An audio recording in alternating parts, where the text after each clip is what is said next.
ipu pau PS ho kip dialogue hin je me ngai tu mong to abui mo mong ta chu nga ngai ti bi Pathianin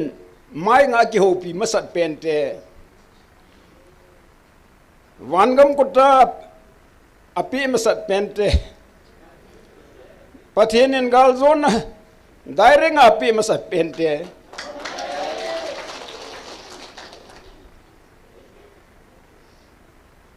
Pathianin Israel tesa nga ngai lu zo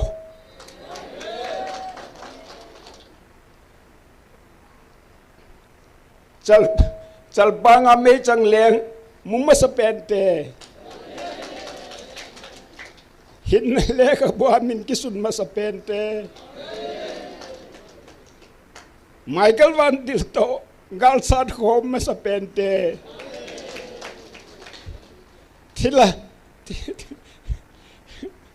thila wrestling ball sa ma sa pente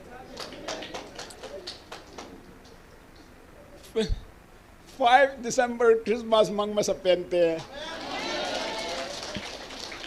Kichol to hepa PS. Ta sa jong na nampi na puimang hagawa jong na nampi nan puimang wa ding ai ta kichol ta. Nom chan na tu se ho pi hi Lucifer ki choi sang na na thomo mong ta hil. Proverb bong som lagup chang som la get nan. Man tha ding kun le kilit sa na hong jin. Ki pal hu ding kun le hagaw hoi thona hong umji. Hi chui cho ta nom chan hi. Na za kivet mo mong tang nom chan hi thilhai na zodan kum som ka ku kite kong tun do ding tia parchi le moi ten ani ki hla sa tua ibung buai ki tunowa tua ching khulam ni ki hla sa kina ku kite tung do ki dinga ni ki hla sa kin ibung buai ki tunoi tan tua hi idung vai hun ki pe le len di un nai cha nan mol do ki ding nai ki to jing kum ta Pathian na ki phin do bebe ka in ki charging ko mo he pa ki charging ko mi upai mo mom te hi ti pi a hi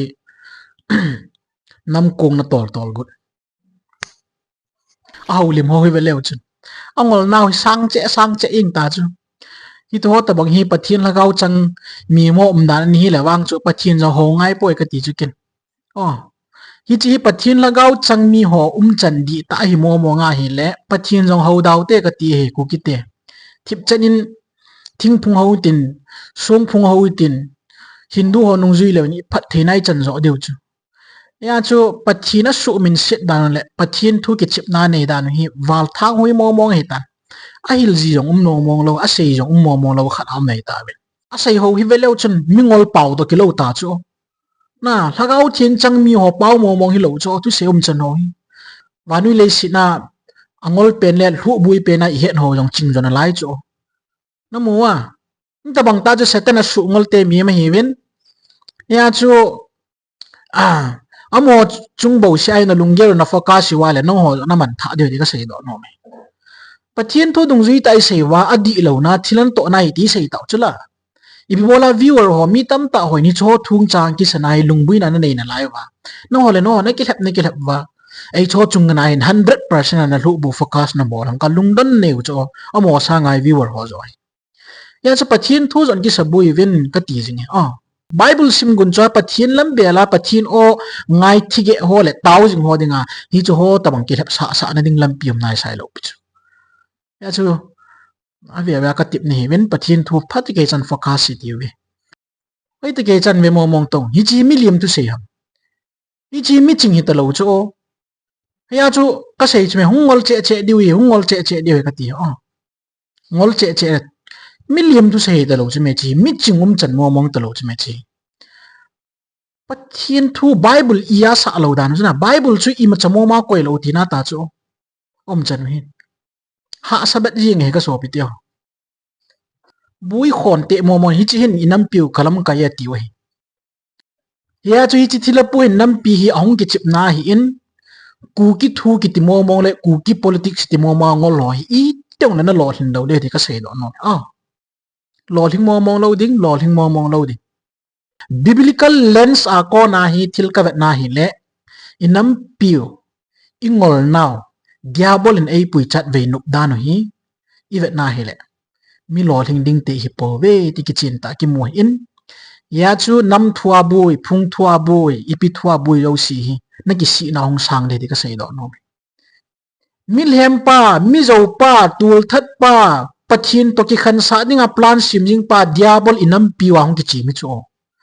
hi cha chu ipi politics na sewan lol hindi ti igut ham to long election ning nai ket ta election thui si se ki ta chu ani ve tong imai wang nong di anu maung nom de chu jing hulam kitino thanglin sei kitino ipu pau ps kitipa thil ha zong khom holoi cheng sin nam pi pu he toai hi choloi nam pi ngai lu ki sawa thila tu sei ngana nam pi to loi a hap le jezibel banga ani ve tong aga ya hoya hong hai di chu adang ha sei pong kate ki chu ani gal ve jing ta aba na ching hulam dialogue ga ve ke ti ve tang ki phung di sun neo chu ki som le ki ni nei pa a ki tam mong ta chama hung ki phung so ke di he ni khong thung de he na loi da ho yong ki phung ga mai tai bol ta phung e to zo hi lo cho a mong cha hi lo leng swal ta ngone ka zo ham ka tam ngai di chu ta lam ka sunga hlomi lang no na ki jong hi zagup som gup lugup hita cho ke ya ki som la ni chui ma chai lo chime koi chapang kha cho na su ngol gut ki na kai mina na ki sa gut kin hita kaute bol si te bol gul pi na sem avuna li kol na ti ho jo siong hi nang le thanglin sei na bona na bol ngan hi bo cho thilai na bol koi mam lo pi chime mi ngol ho si na lep ngol ho si da ki chim khom ngan nei bo chime koi ma cha na su dam the yom lo thila na no do jong lo thila ko lut nei bo chime ya chu na ki hi zagup som gup le gup nei bo chime nang hi na ki van na jong ga san thip kit na lai tu pun bung som la se gi na a sahim san thip chunga to nu to hun na kilo mo mong tai henu lam ros na bol hoi cha pangal kha chu in sungol ken lang kamin hin ki chip sa ket tak na za ngai di chu ne na am ni pm ni na ga su ngala cha bang khwe lo hin khu ki chip na na man nan na vet da da min na pha sa pastor shola na mu da la pastor shula kaw se na ti so neo na mu da la so neo kaw se na ti sa na mu da na thu la la kha chu hong ki phong ne ta na thila til ngol ho na til ngola hi ta chu thu na sei le le si ke thila anga ki phun lo thu na sei hi in nang hi wan pathinin na zum mo na le na zo thil bor ro si le na mil hep dan ro si le agu le zona na cha zo si pathinin ain phun do har ta cho na ki het lo ham thila lam ros setan banda muna da ang na dei lo ta cho na zo dan hi aye cho setan in a bol lo yong na bol sa setan a sei lo yong na sei sa gut setan e he pha lo thila ngan to na ki chip khom ke setan yong na ki da ai ta cho na zoom na in van an holding na to ngap na ding na lungap na ding nan hol mo de chume na nang pathin lung dia hat na pen hi nangin ki chip na na man man hi pathin ngai lut pathin hi ja mi chon si chunga jong mi chon phachunga jong ni sa wa sa go zu sa gel hi in hi ta banga pathin pha na pi pen jo nangin pathin thu le pathin hi na hi ki chip nan nei nei ban pathin nan su mol phone na ding hi gim nei de na ki chi the ngai na kam mo ke hin lang nu mai na hi in na kam ki hup min ti hi a khaw na thei to pen le ching thei pen ya ka sei pi na hi in na kama pathin thu ki tila pot lo ngai lut na thu ki tila gospel ki ti momong na pot lo ninu nga setan lep na gim nei ding dan thu ki ti momong la ging lo na sei do thei sun chu setan chu thilha chong pathin amang cha thi anom no mang cha thi thilan thu ta yang hong se ki ti ho powa mi lem chu hoi la ya chu ninu nga se diabolin mithing te ain lep hla ding na to gim nei ta to ding la chu et mi na vian zo nang le nang et le ki vian ni hit bang bet mi him chu diabol man cha nei chu tu ni na ki van dan jong hi vetang san thi mana ga ki van kit na lipstick to na coat to na i to tu pun bung som la sigi na noti min thang nu to na sahim san thi a ki som lu sigi nu ho nei ki sagi ki som ne ni ki to na se dan ne het thiem dan he vet nai le nang hi abul pi nu mo mo ni ti ki chin ta ki lang hi cho i ta bang pi ai kam chang na kya nang le nang thu na din yung ki het lo kho ba no mi chun nu mai na hi na kam ki hop min nu mai kam tam le phapoi ti ki chin ta ki sei chum Jezebel leng nu chun het na Israel gam pumpi thil ho ding a pui mang ke ya ho sa che a lipstick pa thanan kinwa jehu welcome ninga hong ki sa le in chunga ki le la ui chan ni achai ke cho to ajong na man tha na ding nai che ta ve ta na mai nu e na EPS san pli li yang pong che yang na mia rong cha li cha thum cha nga hob yang na nei mei the ta ka het chit lo nga chu nu nga ho sa nga pa lia na ki sim che ki jing ko yam kha in sei pi ki na ni sin par la len che tiu cho tu lai ni ta bang chu thagau thing vil mi ho hin da ni lo o chen kho nom chan hi ki chi thei tang nan lungap na ding na tongap na ding nan vai mo di pathin na chunga thuan tan ding na hamdan pathin na chawdan pathin mi te na chawdan hobung na nui si dan na pathin thu na ki chip na dan hi walai ta in na zo asa le phalo di ching thein chi ne vekit hi tiu ve Ichalaya chapang khat ki jam den don thilhan in so le hi no hodinga thugu tam tai hung sei sai ti dana thung sei nom chan le Jezebel chin kolam le thanglin sei thilangol pa chan hene vekir hi ti be khat me chalaya ain upload pa jong hi veta gmf dai muna thugu poimo ki sei do iji thilangol hola ipi thugu mam ga vekir hi ti be pathin thu do nangan pathin min su mul pho nangan Bible chumbol na ding le su nim na ding na thila thugu an phon kit diwe ka angai ki ti ben angol naw hi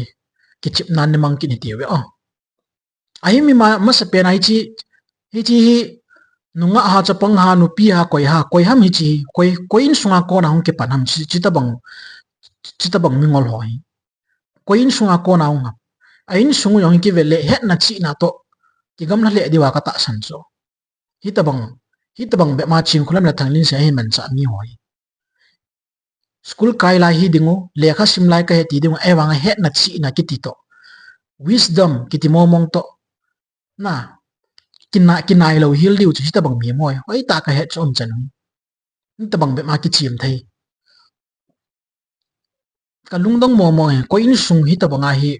in sungol mi za imba hi ta bang in sunga hi ta bang mingol in sungi za lom hi umba hi chi te ni ki chip na i ha lu jing tam ka lungdong le chuna ya chuna chi no mai le phate ke chan pathin tho ki bul phu bin lang pathin tho ki bul phu le tu nia hi ching khulam jesu mina ki lap ma thilo ho thu sei le thil bol ho pu phung le lia mi hoi amen a sap sa lo di cho pathin thu ina sa lo je o cho ya che tem chen la pathin thu ki se ho jang phate ke chan ngai tung hi cho tabang thila lengam su mang na ding an thu ki sei chu pathin thu i het vai le so hi i het lo ka wa mit phat ka lo wa mai khu ba ke tol mang ding an hi bo chu pathin thu ni psmt ina sa num lo lai siwa chu hi chi mingol ho tabang hin adai dewan ke phun jing diu setanin tha na pi ki jing diu chu mingol pathin thu lo si ta san ding setan thang ko lai la jing diu ta chu ye chun viewer ho pathin thua ki sabui zo he ti ve ti ka sei do no thanglin sei pi pen sei do kiram nga hi ti ve aba le Jezebel chin kholam hung lot kitna thila tu pun le thila na to ho za na ai nei koi dan le thila na to le thila tu pun ho zo si pathin thu da na mi amen ain sap sa za dan ho ne ve kin hi ti ve nga hi ti ve ban chil ki lo bang sa en gal ding dan ho le i bui di ho thu tam pi na sei pi ven pathin Jason na sa time pathin ina hoi do men tunin lung mongin ito thei ven na mai bel khom thei ven itaw khom thei ven pa pathin thang ba ve thanglin sei ma angol be ma ngol cho na pathin het chau be ma chau na lai cho pathin thu ki chip na be ma ki chip na lai cho ipi ka bol hila pathin do na ipi ka bol tam tin ne khat lang ki gyal na pum nei lo cho ka so pi te ho thanglin sei le Jezebel ching khom le ipu pau psc point of no return hung lung cho ang zo sa be tu kum ya chi be wai le point of no return point of no return point of no return hung lung diwe ani ve Judah Iscariot tabang leng sol tabang faro tabang bon chawa thilan asu ngol tabangan Cain tabang abon chawa point of no return hung lung diwe ani ve ta unpardonable sin hita jo commit abol hi gimnei van na hol mo hita to am chan Belial le Krista am khom thei poi muthim le khuwa am khom thei poi thu ta le thu zo am khom thei poi ki chin ta ki sei jing hilo ai le chia cho aman atila bula pan avan nui lhem na pa atila bula pat na van gama chon sik hin pan do pa atila bula pat na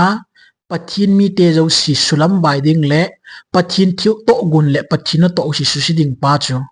tuai thanglin se ama chu pathinin a hin solen e hoi nga thugu a hin phun sa jinge ta inam pumpiu le e ho bung pumpiu le inam pumpiwa mingol ro si hi te phlep jing ta cho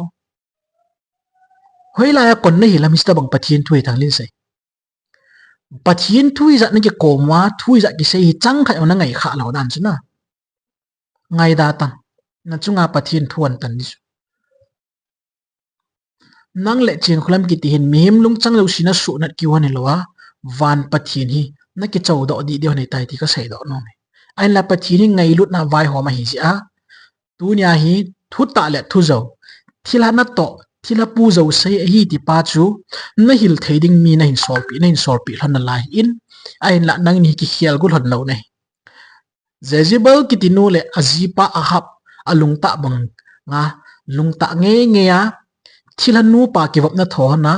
e tai na bol nge na bol sing thana na pathinin hoila chu thilha le lagaw gi lo le ei lo le setan ki ti pa chu a hin man cha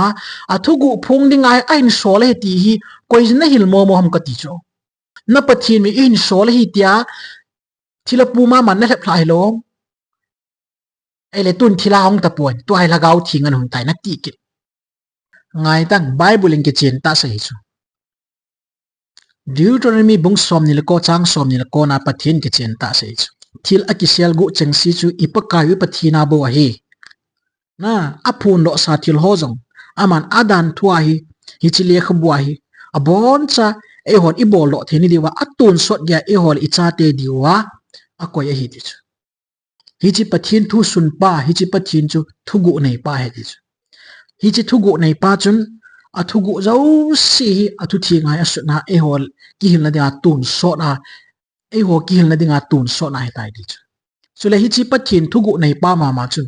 thugu poimo ami te hi nga aphun ding ting le bible ma man ki chen ta sei ki cho amos bung thum chang sigina di ta mongin pakai pathin alha cha thim nga ho hi nga phung do masalowin i macha kilgu in abol ngei poi namua a thim gaw ho hi nga thugu phung do masaloin pathin agu in thilma cha bol ngei poi ching khulam in thim gaw ka hi poi ti nang yong thim gaw ka hi poi na ti thim gaw lo wa chu hoi lai cha pathin thugu ong phun ham ai le lagaw gi lo chu pathin thim gaw man cha tam thanglin se itia pathin lagaw gi lo thila satan gi thim gaw man cha kha oh thila chu pathin in thim gaw man cha ya chu ku ki tia ding thugu ain phun sa ina ti na hi chula nom chanu hi ai ma pathin in hoi lai chu thila thim gawa man cha ngai ham thila hing meng ho pa Jezebel ching khulam ka sei na zam hoi lai chu pathin in thila hi thim gaw treat na ama chu thugu phung le le dinga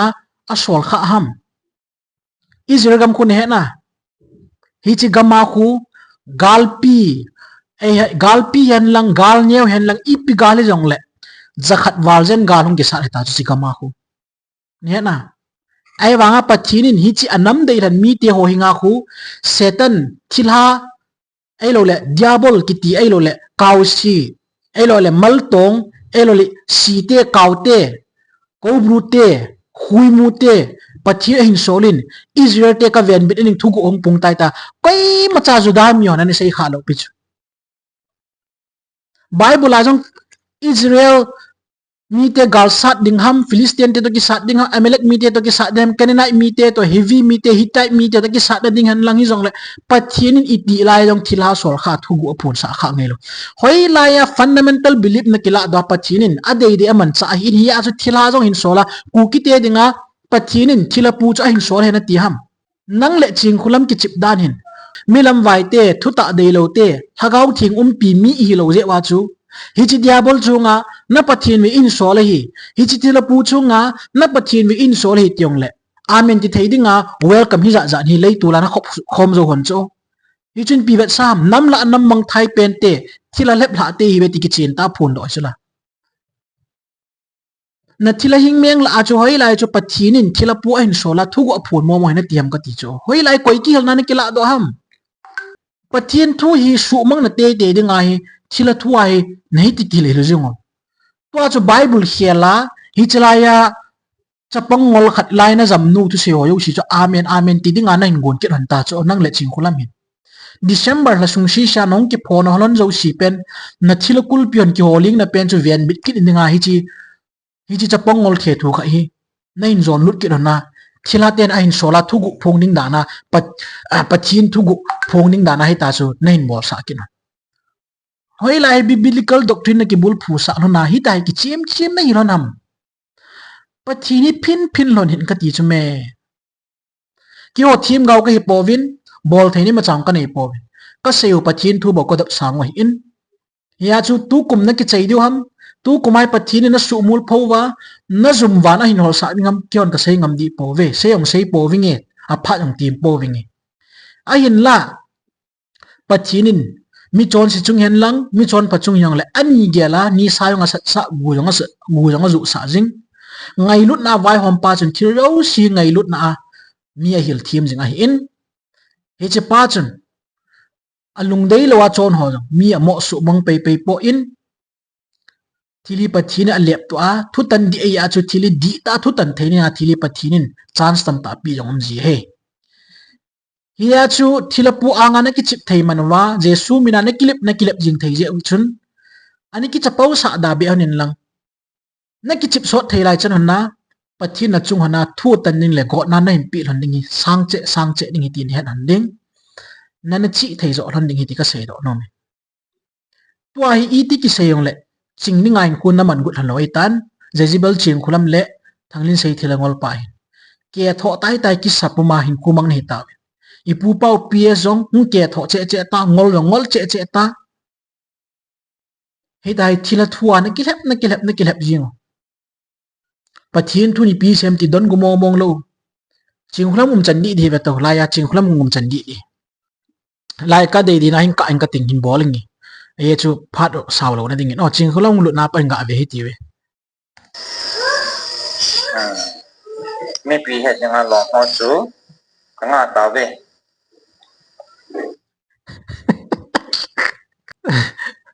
tại lý gì mà mô tô thiên hạ to kiểu gì lên ôi cái ngày nôm gì cho này hẹn nào chứ na cái kiểu đi tam mi pin cả ngã ta về anh tí gì vào chứ na ra xít thật yên nhỉ mi pi ho hết xem lo lại tâm sao chứ còn gì me pi ho he chim lo lai ta men ja kan hil sin de quay chấp băng mô hầm cái tí chứ chừng hulam lệ thằng linh sayin ít ba chấp băng su ngô lá ama cho cao si ama cho thi lai ta anh ngọ sa lệ mi chấp băng ngô lại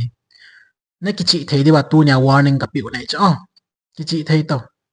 na pino lệ hi chi na pu pau thila tangol thằng linh sayi zoom te đi ngay in bắt thilan su mul pau ni khule mi tam tan na khunungan hol chứ nong holoi ki chi theben lang na kamu kyup khen to chilangol bol koi manum lo piu chu ki ten hin side kick back kick ngana na bol hi bo chu me itamang in sung ki kho kha holoi koi mo mong ni mam lung don ta ni chu hoi lai koi khu le koi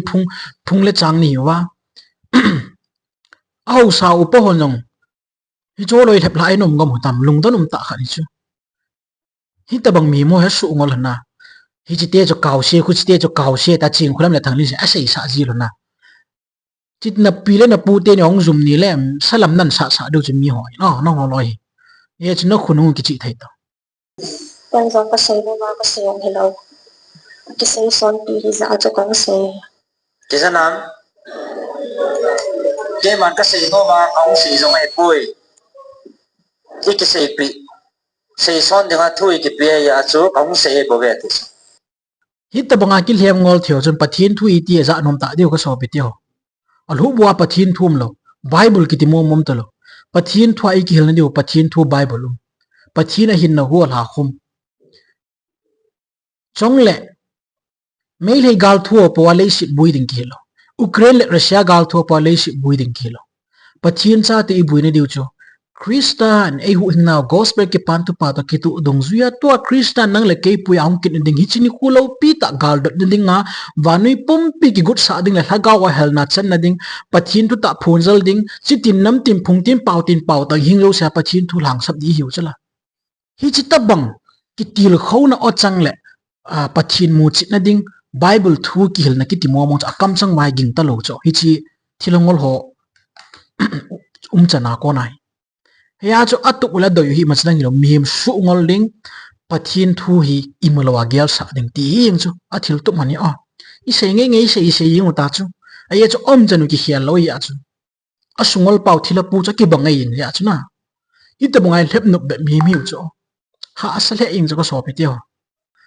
I jalai pat ing kha be ga be ki ti we a Cái đó là satan hay là mọi gì thế gì mà và trên hô này hi lâu ha.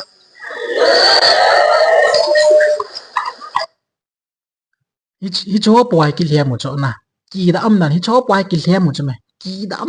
am nan ka so pi tio im chang ka expand ngap lo chu ngol naw hi wa na holi ta bo chu ki da am nan pathin hau ni hi lo pi ja satan na tio pathin hau hi je wa chu bible in pcmt ki a nang ho ta bang mi ngoloi thil ha ya ti cho nang ho to mi ngoloi satan lep la he ti cho hing meng be se tong ta bang chapang hi dai mi su ngol thebe ba hin khu na man na kam ki hup tang hi dai hi thil ha dinga na hin khu le na lung thim le na lagaw na zu do jing koi chapang ni ham lung danum ta nei chu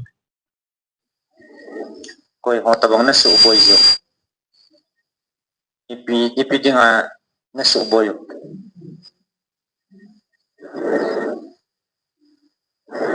ta sẵn lâu nó điều hả ta sẵn lâu nó sụp bồi ipi gì hả Jam kita jam ba tu pun ho bel jam kita jam ba tu jawa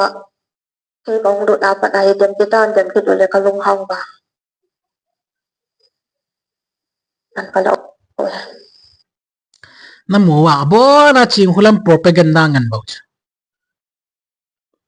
ki da am nan ipi sei be a ipi em ki sei chum de ipi hi il chit wa ipi hi sei ding ham ki da am be se lo ham na bonds kya ching hulam ki chit ngan bo cho achila kulpi ki lieng ta ai a chu ki mang thai khan lang I business ki chai khale atya ti jabe sa he tai cho poi ki chi mi cho hi ji pathin thu hi sa ta san hoi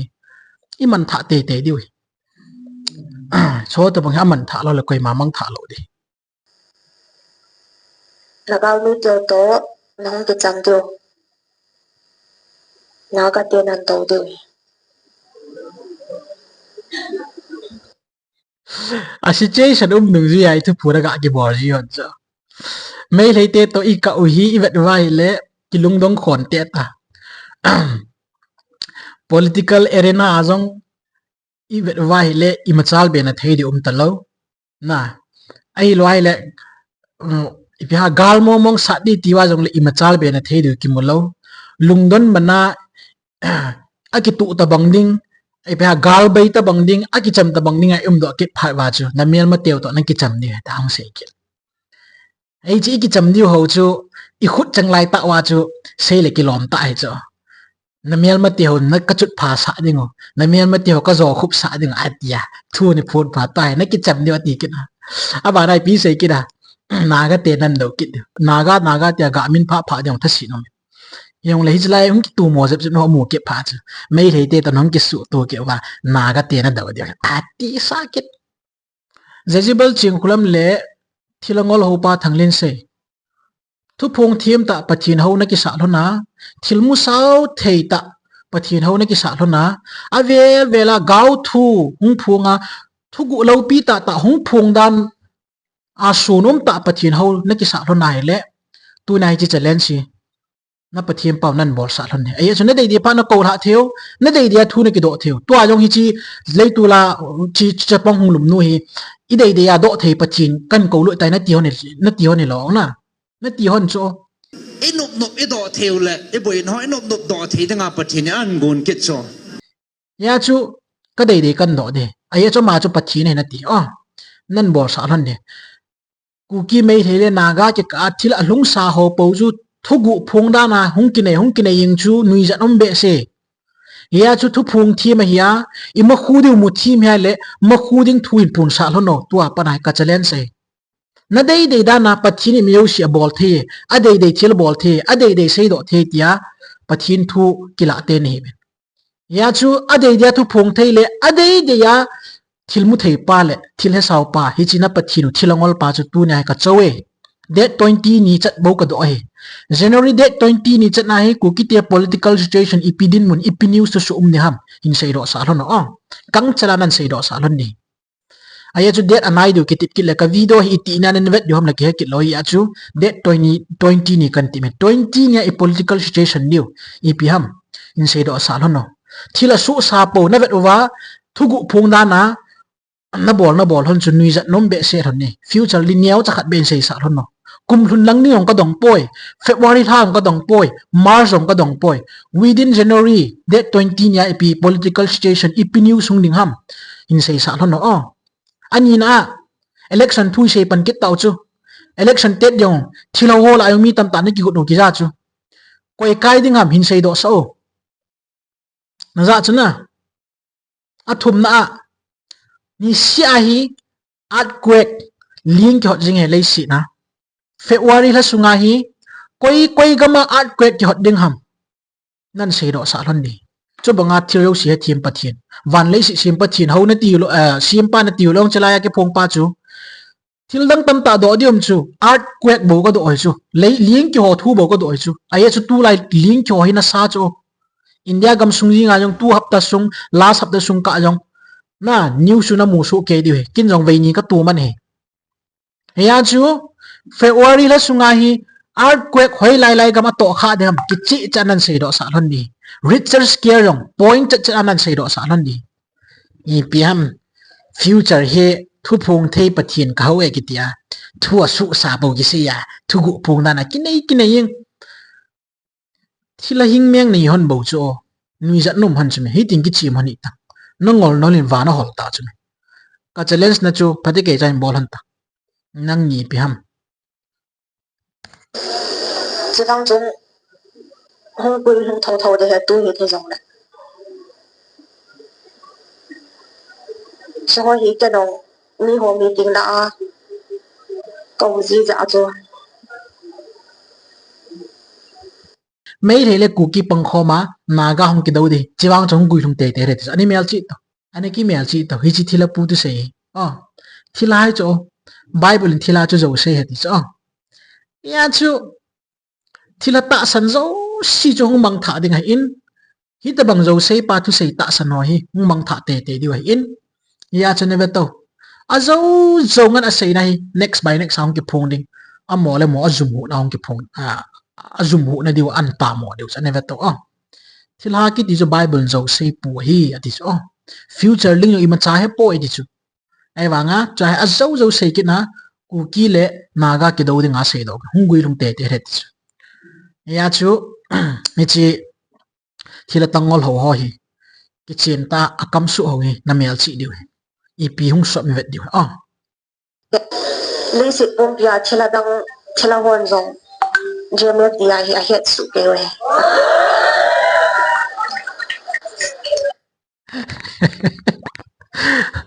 so biteo na za wa ATM chu la thu ki sei ngan dot but na ding na drama scene ki bol cho ama sa ka video achana mo wa CRT thilo hi seten jong het pha lo thilai boy ka ti cho hi ju don but ne ngai chi thilangol hen man cha kin na GMFDI thilo hi banui pum pin jong het su ke hen ti ki ta si chui vet ai le ATM channel le thu na ding mo ma ching khulam hi ki chi me ti ki chen ta ki lang Bible a jong nang thilo hi jong khalo pi chu seten jong man cha kha lo pi chu ne tam ya chu pathin thu ki ti ana sa po ve ka so pi tyo hi te bang pathin thu do ho lo hi aman tha lo la koi mang tha de pathin thu a all le kang a ki lai chan wa pathin do na a ki sa che we song le toy ching khlam pi se yong min na hin no do wa jong le in sung tam ta su bui cho toy Christmas lai pi lai yong na mi khat jong ka ko ma sei cho ka u te khat mi tin angol dan jing aji pan an no dal kyo ko ma hong ki ko le ka lu sa po we tiu chu na i so ta bang thu sim tam tam chu thilangol hi in thilha ki sung he bin thi chan ya pathin nung ka zui de ti bin don hi bin ka ti chu kin i chan ya ki ngap cha he won i vet diu he ka ti hi ta bang in sung mi tam ta su bui in hi chi ching hlam ki ti noi chong le to hi ta bang chu hobung hoi ta koi ta ichi athila lengam na to na pana mi hobung ama hobung mi ain ben wai la twai ati ki hotna na lungkham wai jong le king gam cho na chen ni heti hung cheng han ka ti chu agam cho na muna ko ong chen ni wai le setan na to ong wi lung chat cho ani ve to we ko gam mang nu ya Jim Jones ki tipa in ama kal doctrina mi tam ta lin ngola